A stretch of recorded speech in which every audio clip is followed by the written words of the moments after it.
अस्सलामु अलैकुम वरहमतुल्लाहि वबरकातुह।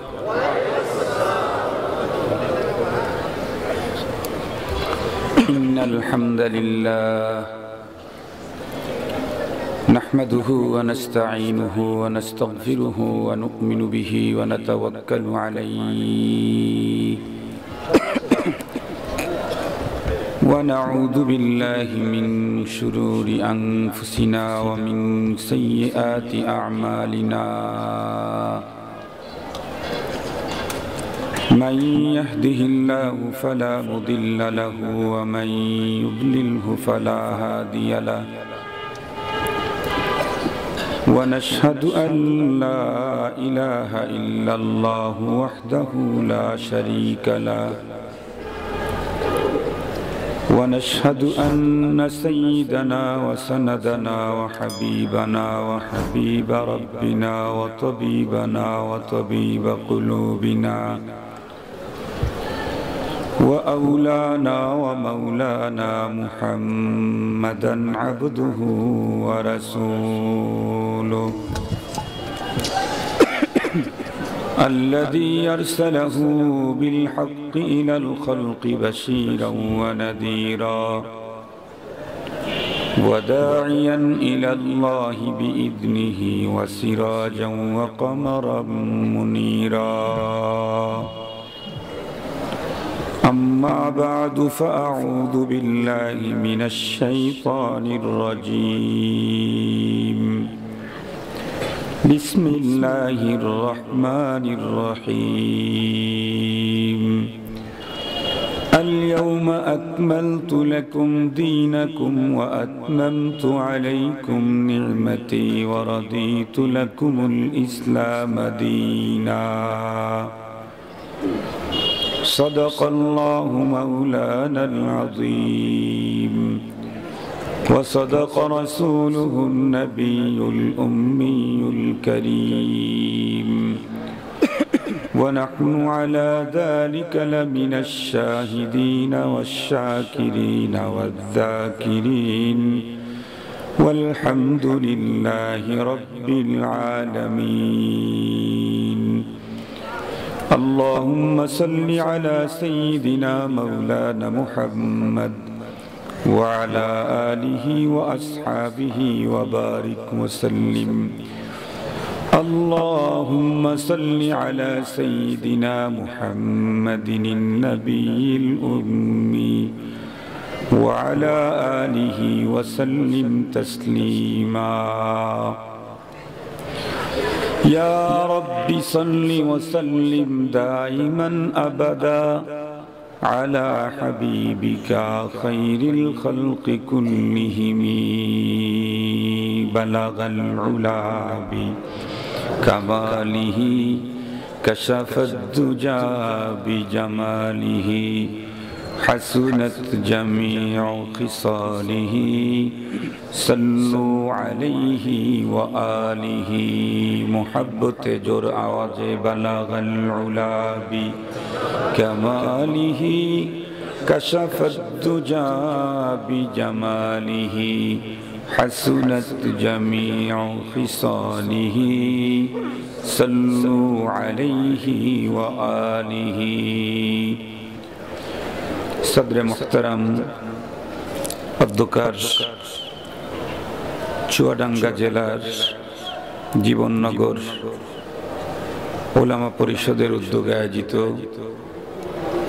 चतुर्थ वार्षिक ওয়াজ মাহফিলের শ্রদ্ধাভাজন সম্মানিত সভাপতি মুআজ্জাজ হযরত বুজুর্গ উলামায়ে কেরাম, বিভিন্ন দ্বীনি মাদারিস থেকে আগত আজিজ তালাবা, বিভিন্ন গ্রাম অঞ্চল এবং দূর দারাজের এরিয়া থেকে সমাগত সম্মানিত সুধী, সর্বপ্রথম আল্লাহ পাকের দরবারে আলিশানে লাখো কোটি শুকর যে মহান মালিক আমাদের হায়াতকে দীর্ঘায়িত করে আজকের এই মুহূর্ত পর্যন্ত সুস্থ সবল রেখে দুনিয়ার হাজারো ঝামেলা থেকে মুক্ত করে শীতের তীব্রতাকে উপেক্ষা করে দ্বীনের নিসবতে কোরআনে পাকের মুহাব্বতে জান্নাতি আয়োজনে সাম্প্রতিককালের শ্রেষ্ঠ মানুষ উলামায়ে কেরামের সান্নিধ্যে বিশ্বের শ্রেষ্ঠ গ্রন্থ কোরআনুল কারীমের আলোচনার বরকতপূর্ণ ইজলাসে কাউকে খতিব, কাউকে মুখাতাব, কাউকে বক্তা, কাউকে শ্রোতা হিসাবে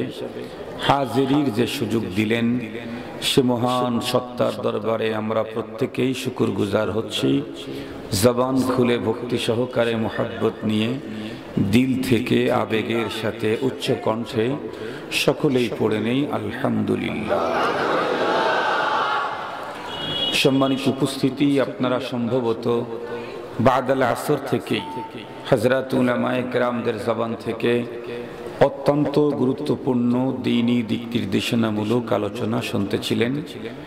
মাহফিলের একদম শেষ পর্যায়ে আল্লাহ পাক আমাকে আপনাদের খিদমতে উপস্থিত করে দিয়েছেন।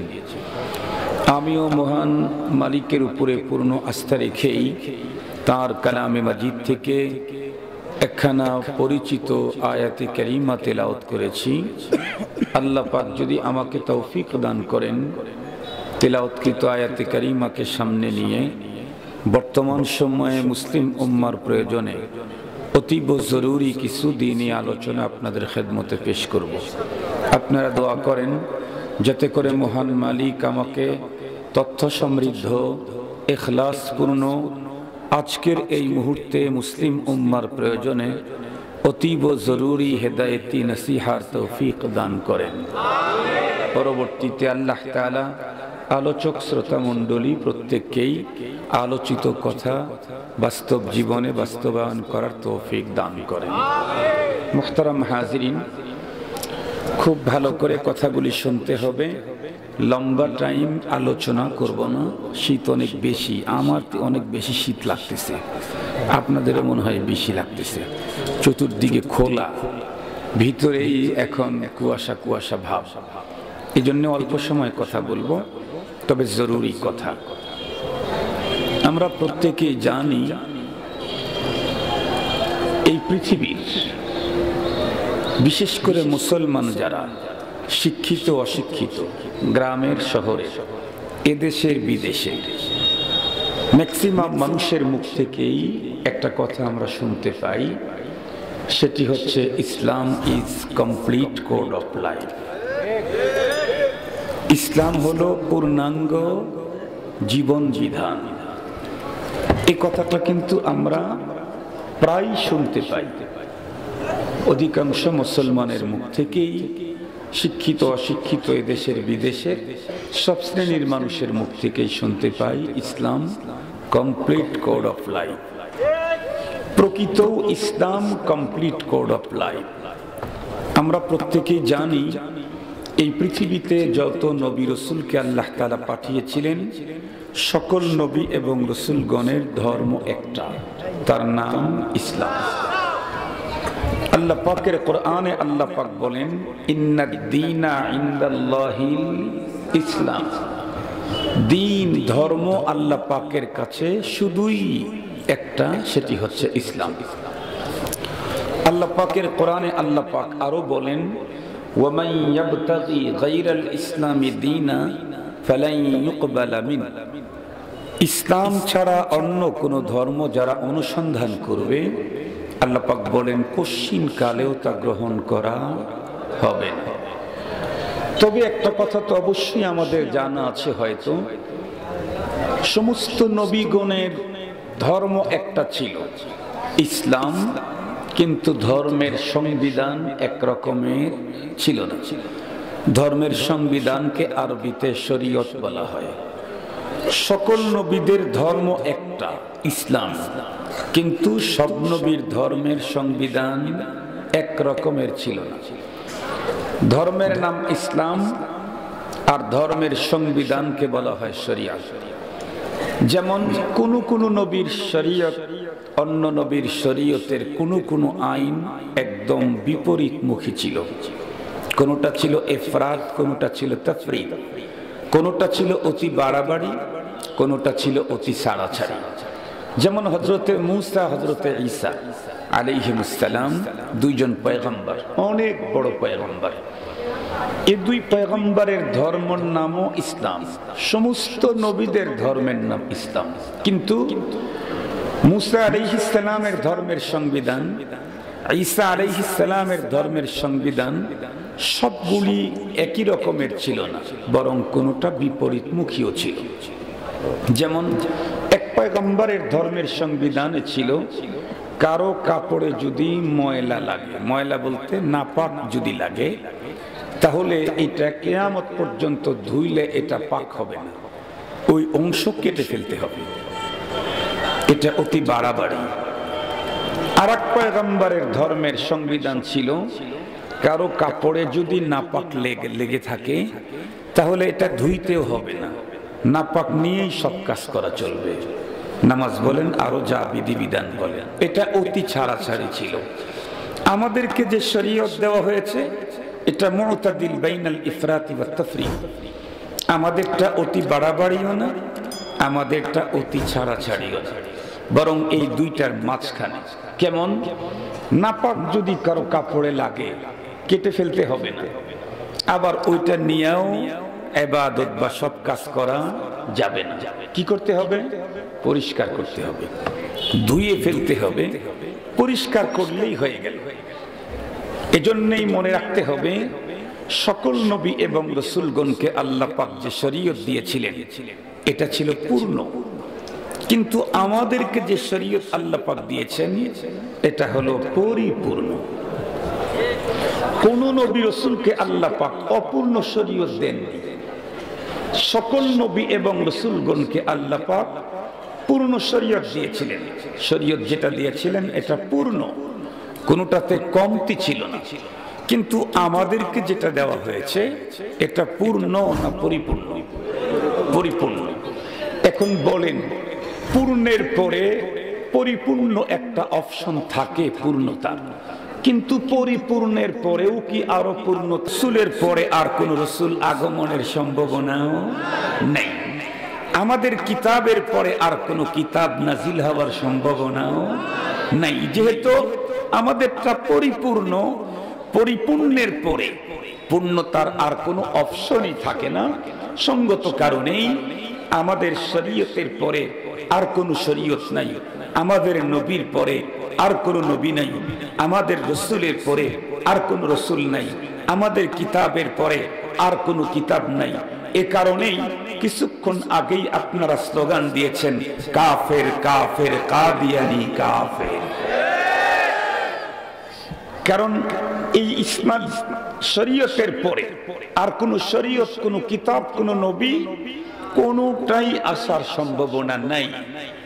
এজন্য কিয়ামত পর্যন্ত কোন কাযযাব আর দাজ্জাল যদি নবুয়তের দাবি করে, রিসালাতের দাবি করে, তাহলে কোন মুসলমানের জন্য ওই ভণ্ড মিথ্যা নবুয়তের দাবিদারের কাছে প্রমাণ চাওয়াও জায়েজ নাই। সে যে বলবে যে আপনি যে নবুয়তের দাবি করলেন প্রমাণ দেন, এটাও জায়েজ নাই। কারণ সে প্রমাণ দিলে কি তুমি মানবা?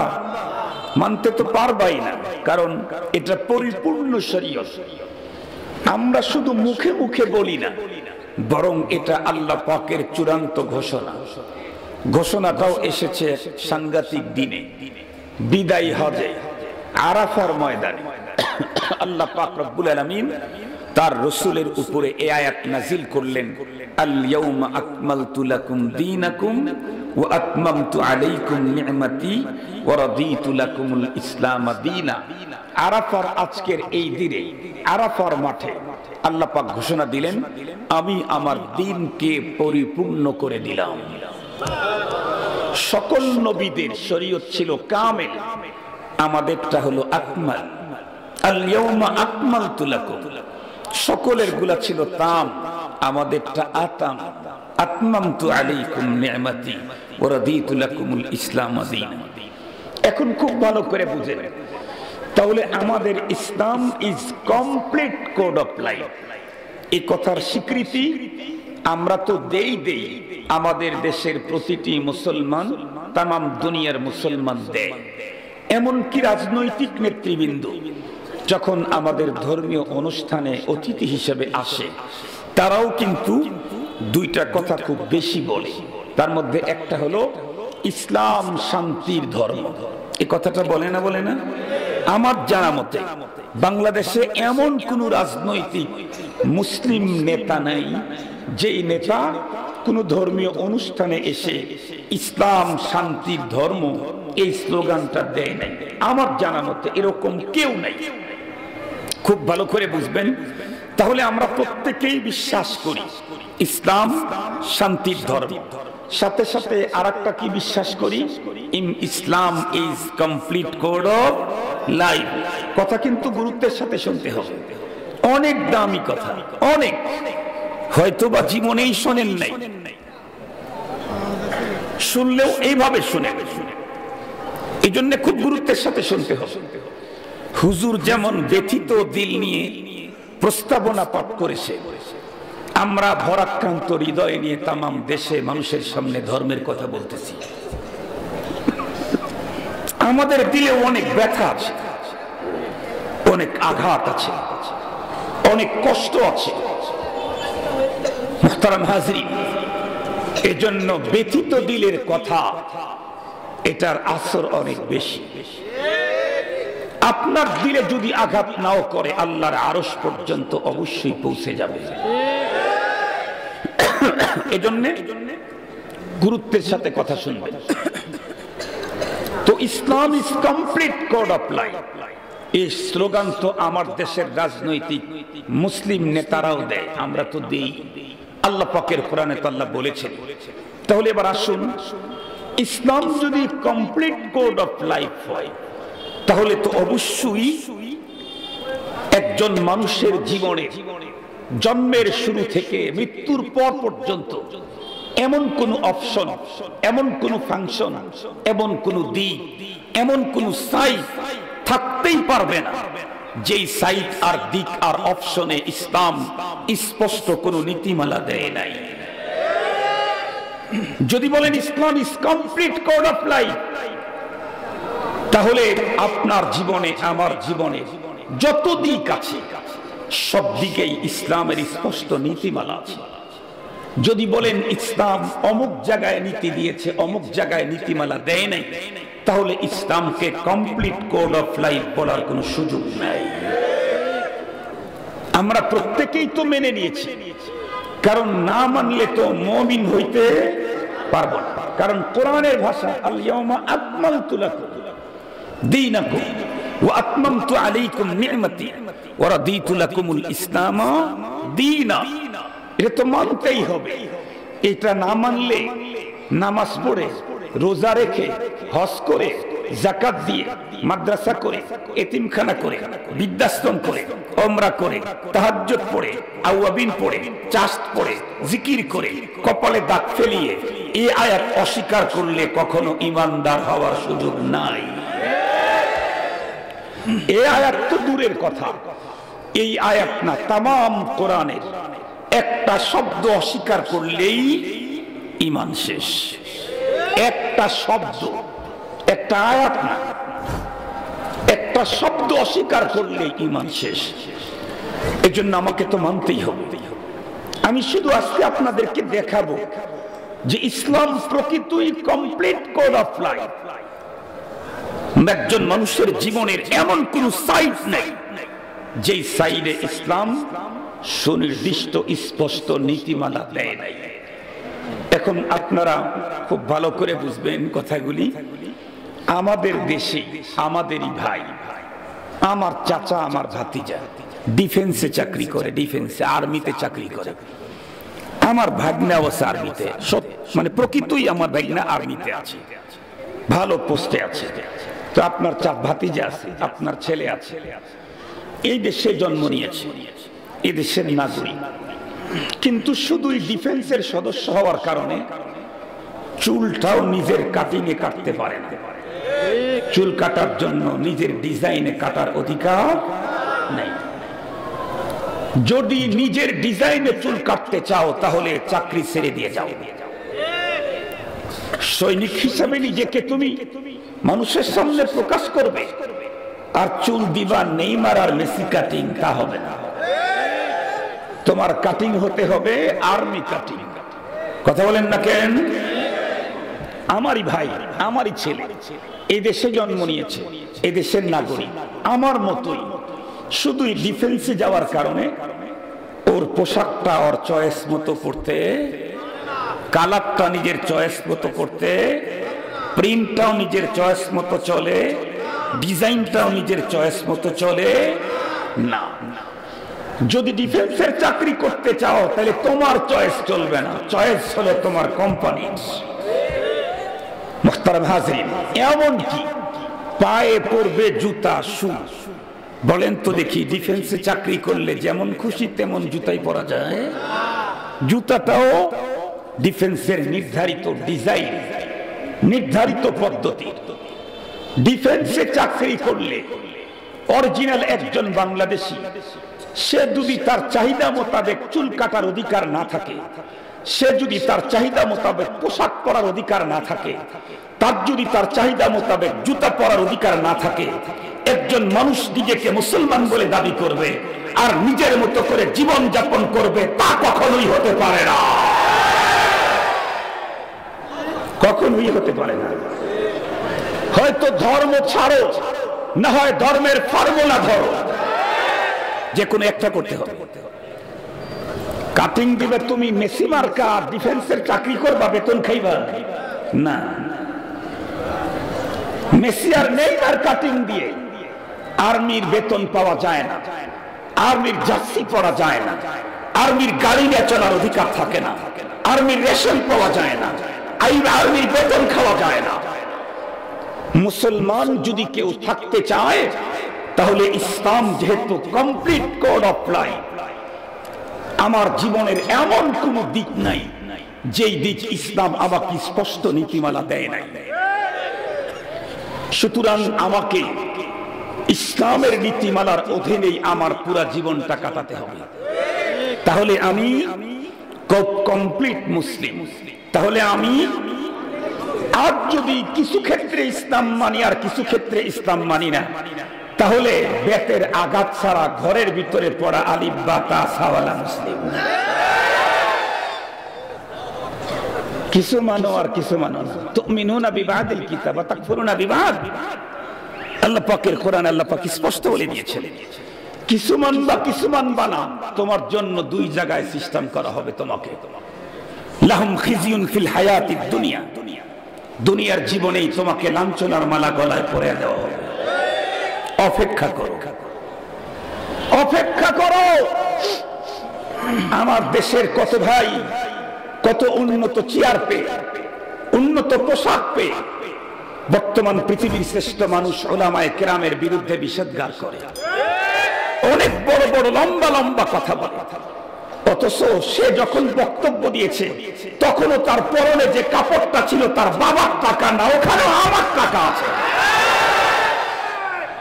ওখানে খেটে খাওয়া দিন মজুরের লোকের টাকা আছে, তার পরনে যে পোশাক ছিল এটা আমি আমার বাবার টাকা দিয়ে কিনেছি। আমি সরকারি চাকরি করি না, উনি তো সরকারি চাকরি করে। সরকার তো জনগণ টাকা দেয়, ট্যাক্স দেয়, ভ্যাট দেয়, ইনকাম ট্যাক্স দেয়, হোল্ডিং ট্যাক্স দেয়, আয়কর দেয়, কত কিছু দেয়।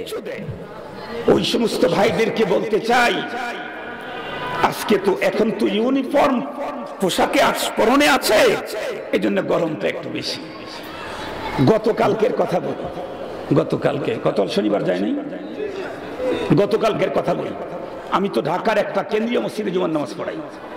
ঢাকায় যদি 5টা কেন্দ্রীয় মসজিদ থাকে তার একটা আমি খতিব, বনশ্রী সেন্ট্রাল মসজিদ রামপুরা। তো আমার ওখানে তো অনেক বাংলাদেশের গোয়েন্দা বলেন, আরো যত রকমের বলেন, যত কোয়ালিটি আছে সব আছে। আমার মসজিদের এরিয়াতে পুলিশ পাড়ি। তো সকালবেলা গত শুক্রবারে জুমার নামাজ পড়ায় গেছি আমি ব্রাহ্মণবাড়িয়ায় ওয়াজ করতে। 2টা বয়ান করে 11:30 দাও, তুমি তো তার আরো 2 র্যাঙ্ক নিচের এডিশনাল ডিআইজি, বনশ্রীতে সিবহকে বাসা। তাম রাত ঘুম, নিজেও ঘুমায় নাই, ফ্যামিলির কাউকে ঘুমাইতে দেয় নাই, চিল্লা চিল্লি চিল্লা চিল্লি চিল্লা চিল্লি। শেষ পর্যন্ত যাদেরকে পাকিস্তানে পাঠাইতে চাও তাদের কাছে এসে পানি পড়া ছাড়া বাঁচার উপায় পাইতে চায়।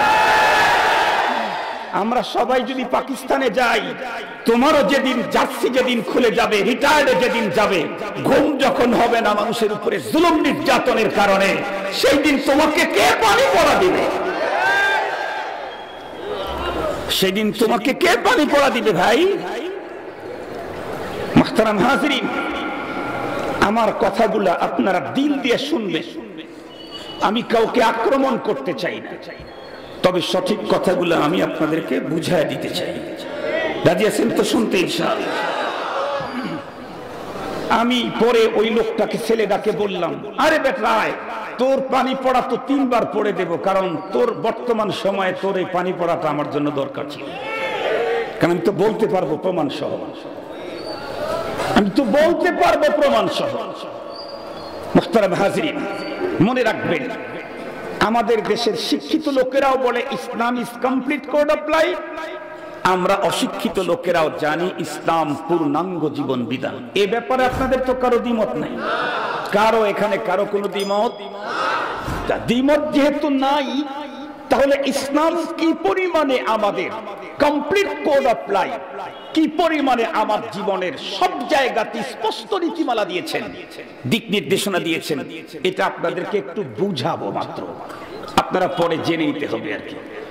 আমি আপনাদেরকে জিজ্ঞাসা করি, বলেন এই পৃথিবীতে কি একজন মানুষ এমন পাওয়া যাবে যেই লোকটার টোটাল জীবনে কোনোদিন দুঃখ টাচ করে নাই, শুধুই আনন্দ আর সুখ ছিল? এরকম কোন মানুষ দুনিয়াতে পাওয়া যাবে? আচ্ছা, এই পৃথিবীতে কি এমন একজন মানুষ পাওয়া যাবে যেই লোকটা সারা জীবন শুধুই দুঃখ করেছে, কোনোদিন আনন্দ করতে পারে না? এমন মানুষও কি পাওয়া যাবে? কেন পাওয়া যাবে না? কারণ পৃথিবী হলো সুখ দুঃখের মিলন মালা। মিলন মেলা না? পৃথিবী হলো সুখ দুঃখের মিলন মেলা। এখানে সুখ আছে, দুঃখ আছে, দুঃখ আছে তো সুখ আছে। কেউ যদি চায় আমি শুধুই সুখে থাকবো, তাহলে পৃথিবী ছেড়ে তাকে জান্নাতের এরিয়ায় ঢুকতে হবে, কোনোদিন দুঃখ তাকে টাচ করবে না। কেউ যদি চায় যে আমি শুধুই দুঃখে থাকবো, কোনোদিন সুখ আমাকে যেন টাচ না করে, তাহলে পৃথিবী ছেড়ে তাকে জাহান্নামের এরিয়ায় ঢুকতে হবে, সেখানে কোনোদিন সুখ পাওয়া যাবে না। পৃথিবীতে থাকলে সুখও আছে, দুঃখ আছে, প্রতিটি মানুষের জীবনে। এখন স্বাভাবিকভাবেই একজন মানুষ যদি আনন্দ পায়, সুখ পায়, শান্তি পায়, তাহলে তার কি হাসি আসবে না? একটু জোরে বলেন না। হাসি আসবে। এই হাসি আসার জন্য কি কাউকে সুইচ টিপতে হবে যে তুই সুখ পেয়েছো, সুইচ দিলাম তখন তুমি হাসবা? না, বরং একটা সময় তো ছিল আমরা যখন কোরআন হাদিসের পরপারের বিভিন্ন আল্লাহ পাকের নেয়ামতের কথা যখন বলতাম, এদেশের অধুনা শিক্ষিত লোকেরা আমাদের দিকে তখন তেরা চোখে তাকায়া বলতো, মোল্লা এগুলি অকল্পনীয় কল্প কথা বলে, কল্প কাহিনী বলে, অবাস্তব কথা বলে। কিন্তু আজকে যখন তামাম পৃথিবীতে বিজ্ঞান চূড়ান্ত উৎকর্ষ সাধন করেছে, চূড়ান্ত উৎকর্ষ সাধন করেছে, এখন মানুষের তৈরি প্রযুক্তি মানুষকে হয়রান করে দিয়েছে। এখন আর মোল্লার কথাকে অবিশ্বাস করার আর কোনো সুযোগ নেই। আমি আমার একটা ঘটনা আপনাদেরকে শুনাই। 4-5 বছর, 5-7 বছর আগে হবে, আমি আন্তর্জাতিক ইসলামী মহাসম্মেলনে বয়ান করি। তো ঢাকা চট্টগ্রাম জমিয়তুল ফালামাতের সম্মেলন শেষে কক্সবাজার ঈদগাহ মাঠে, কেন্দ্রীয় ঈদগাহ মাঠের তাফসীরে ওখানে সম্মেলনে যাব। তখন আওলাদে রাসূল শাহ সৈয়দ আব্দুল মজিদ নদীম সাহেব রাহমাতুল্লাহি আলাইহি উনি বেঁচে ছিলেন। উনি যেহেতু বৃদ্ধ মানুষ, ঢাকা চিটাগাং থেকে কক্সবাজারে ডাইরেক্ট তখন কোনো ফ্লাইট ছিল না, এই জন্য হুজুর চিটাগাং থেকে ফ্লাইটে ঢাকায় আসছেন, আবার ঢাকা থেকে ফ্লাইটে কক্সবাজারে যাবেন। আমরা যেহেতু নওজোয়ান, ভ্যানেও সব, কিন্তু এই হুজুর ওখানে গিয়া দেখতেছেন নাড়ানের তাও নাই, গুরানের তাও নাই। তো উনি তখন বলতেছেন, এই মিয়া তোমাদের কি বেসিন প্রবলেম, সমস্যা, নষ্ট, বিকল? তো মেসিয়া তখন মুস্কি হেসে বলল, না হুজুর, আমাদেরটা বিকল না, বরং আমাদেরটা অত্যাধুনিক। পানি বের হওয়ার কোনো বের করার তো সিস্টেম নাই। বলে, হুজুর আপনি শুধু নিচে হাত দেন, অটো সেন্সার লাগানো আছে, নিচে হাত দিলে পানি পড়তে থাকবে, হাত সরাইলে পানি বন্ধ হবে।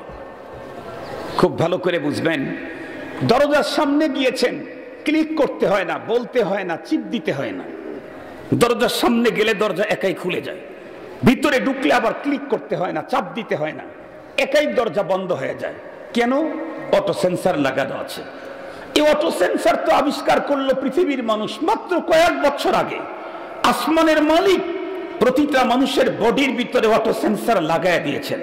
যখন কোনো মানুষের ভিতরে আনন্দ যখন ঢোকে, সে যখন সফল হয়, তখন কোনো সুইচ টিপতে হয় না, অটো সেন্সার তার ভিতরে আনন্দ আর হাসি ফুটাইয়া দেয়। না আপনাদের এলাকায় সুইচ টিপে হাসান লাগে? সুইচ টিপে হাসান লাগে না তো, অটো সেন্সার লাগানো আছে। আল্লাহ পাক রব্বুল আলামিন কোন মানুষ তার জীবন চলার পথে কখনো যদি ব্যর্থ হয়, দুঃখ পায়, বেদনা পায়, আঘাতপ্রাপ্ত হয়, সুইচ টিপতে হয় না, অটোমেটিক্যালি তার চোখ থেকে পানি চলে আসে, কান্না আসে। তাহলে মনে রাখবেন, একজন মানুষ জীবন চলার পথে সুখ শান্তিও পাবে, দুঃখ বেদনাও পাবে, এটাই স্বাভাবিক। সুখ পেলে, আনন্দ পেলে মানুষ হাসবে, এটাই স্বাভাবিক। দুঃখ পেলে মানুষ কাঁদবে, এটাও স্বাভাবিক। কিন্তু Islam is complete code of life. আমি আগেই বলেছি, যেই বয়ান হয়তো জীবনেই শোনেন নাই, আজকে শোনেন। Islam is complete code of life. আমার ইসলাম আমার জীবনে হাসির ব্যাপারেও স্পষ্ট নীতিমালা দিয়েছেন, কান্নার ব্যাপারেও স্পষ্ট নীতিমালা দিয়েছেন। যে ইসলাম সুখের সময় হাসি দিতে গেলে স্পষ্ট নীতিমালা দেয়, দুঃখের সময় কান্না করতে স্পষ্ট নীতিমালা দেয়, সেই ইসলাম সমাজের নীতি দেয় নাই, রাষ্ট্রনীতি দেয় নাই। আপনি তো বক্তৃতায় এসে বলেন, রাজনৈতিক বন্ধুরা, Islam is complete code of life. তো আপনারা তো দেশ পরিচালনায় আছেন, দেশ পরিচালনার ক্ষেত্রে আপনি কোন ইসলামকে মানতেছেন? আপনি তো বক্তৃতা দেন ইসলাম শান্তির ধর্ম। জিজ্ঞাসা করতে চাই, ইসলাম শান্তির ধর্মের কি তর্জমা? ইসলামের নীতিমালা মানলে শান্তি, না না মানলে শান্তি? কথা বলেন না কেন? তা আপনারাই তো বক্তব্য দেন ইসলাম শান্তির ধর্ম, মানলে শান্তি, না না মানলে শান্তি? তো আপনারা বক্তব্য দেন ইসলাম মানেই শান্তি, ইসলামকে মানেন না কেন? না মানলে তো শান্তি না, মানলেই শান্তি। মানলে শান্তি না না মানলে শান্তি, এটা বুঝার জন্য উস্তাদের কাছে গিয়ে পেটন খেয়ে আলিফ বা তাসা পড়তে হবে, তাইলে বুঝে আসবে যে ইসলাম মানলে শান্তি। ঘরে বসে বসে অত পদ্ধতিতে পড়লে তখন বুঝবেন যে মানলেও শান্তি, না মানলেও শান্তি। এই অত ইসলাম নাই। খুব ভালো করে বুঝার জন্য চেষ্টা করবেন। মানুষ হাসবে, তাফসীরের কিতাবে লেখছে হাসা হলো 3 প্রকার। মানুষ যে হাসে, এটা 3 পদ্ধতিতে হাসে। কয় পদ্ধতিতে? তাবাসসুম, জেহেক, কাহকাহা। এই কথাটা বলার পরে আরেকটা কথা আল্লাহ পাক আমাদেরকে বলে দিয়েছেন। কি বলে দিয়েছেন? লাকাদ কানা লাকুম ফি রাসূলিল্লাহি উসওয়াতুন হাসানাহ লিমান কানা ইয়ারজুল্লাহ ওয়াল ইয়াউমাল আখির ওয়া যাকারাল্লাহ কাসীরা। বড় মজার কথা। আল্লাহ পাক বলেন, এই পৃথিবীর যেই সমস্ত মানুষগুলি আখিরাতের প্রতি বিশ্বাসী এবং আল্লাহ পাকের সাথে সাক্ষাতের প্রত্যাশী, আমার কথা তো বুঝতে অসুবিধা নেই, যেই সমস্ত মানুষগুলি পরপারের প্রতি বিশ্বাসী, আল্লাহ পাকের সাথে সাক্ষাতের প্রত্যাশী, আল্লাহ পাক বলেন তাদের জন্য মডেল মুহাম্মদুর রাসূলুল্লাহ। তাদের জন্য মডেল কে? আর একটু জোরে বলেন, আরো একটু জোরে বলেন। জাপান, আমেরিকা, চায়না, ইন্ডিয়া, আরো জোরে বলেন। যারা আখিরাতের বিশ্বাসী, যারা আল্লাহ পাকের সাথে সাক্ষাতের প্রত্যাশী, তাদের জীবনের সব ক্ষেত্রে মডেল মুহাম্মদুর রাসূলুল্লাহ। সুতরাং কোন ব্যক্তি যদি বলে আমি ইসলামের প্রতি অনুরাগী, আমি পয়গম্বরের উম্মত, কিন্তু তার জীবন চরিত্রে পয়গম্বরের অনুকরণ যদি খুঁজে না পাওয়া যায়, তাহলে বুঝতে হবে তার বক্তব্য কখনো সঠিক হতে পারে না, আল্লাহর বক্তব্যই সঠিক। আল্লাহ পাক বলেছেন যে আখিরাতের প্রতি বিশ্বাসী হবে, যে আমার সাথে সাক্ষাতের প্রত্যাশী হবে, তার মডেল মুহাম্মদুর রাসূলুল্লাহ।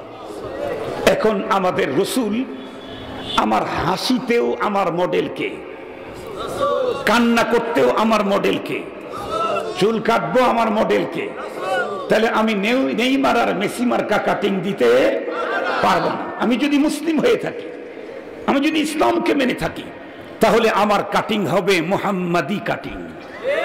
মনে থাকবে তো ইনশাআল্লাহ? মুহতারাম হাজির, আমি মূল কথাটা বললে আপনারা খুব ভালো বুঝবেন। তাহলে হাসি তো তিন প্রকার। মানুষ যে হাসে তিন প্রকারের হাসে। তাবাসসুম, জেহেক, কাহকাহা।